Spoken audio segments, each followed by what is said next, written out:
A place with its own flavor, the home of gold teeth, wicks, and dunks, the state of Florida has always stood alone. Tracing back to the early days of places like Miami's Overtown, Tampa's Central Avenue, and Jacksonville's Davis Street, Florida has long been a breeding ground for black entertainment. From producing homegrown talent to booking some of Black America's top stars to perform at local clubs during the early and mid-1900s. A place with diverse cultures of Caribbean, Latino, Southern styles, Miami and South Florida's rap scene began to develop in the 1980s. A culture of Miami and South Florida dating back to decades, juke music was a whole vibe of heavy Miami bass, an upbeat tempo, juking and sticking, and rhymes that lifted the party.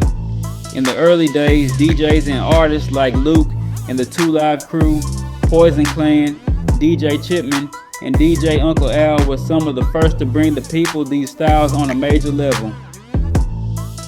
With the 2 Live Crew, Luke and his counterparts pioneered the music industry, opening the doors for free speech in music, while also forcing the industry to place parental advisory labels on albums. While Miami and South Florida was the most influential, up north in places like Central and North Florida, artists like the 69 Boys emerged during the mid-1990s.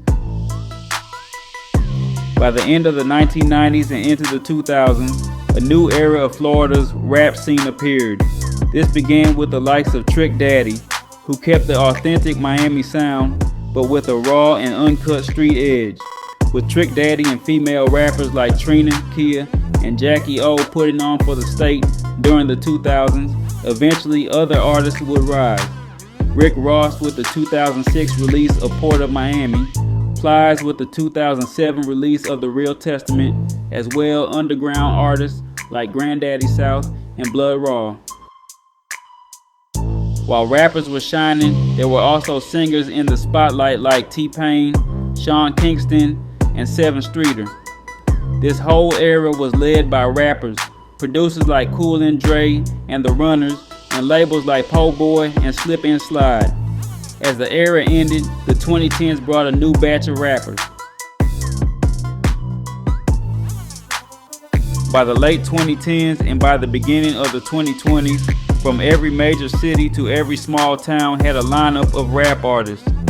South Florida, from Miami to Broward County to West Palm Beach, has provided hip-hop some of the top street, female, and SoundCloud, emo, and lo-fi rap artists.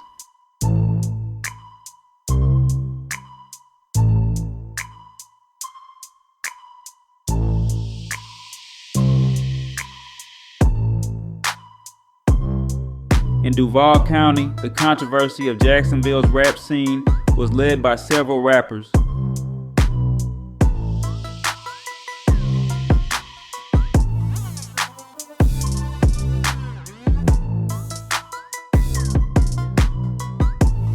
In Orlando, the other side of the entertainment scene in Orange County was through performers like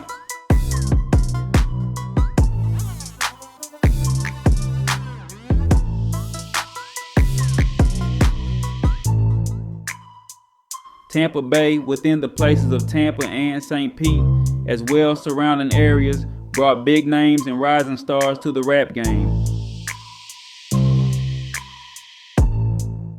Not to leave out small towns producing some of Florida's best talent.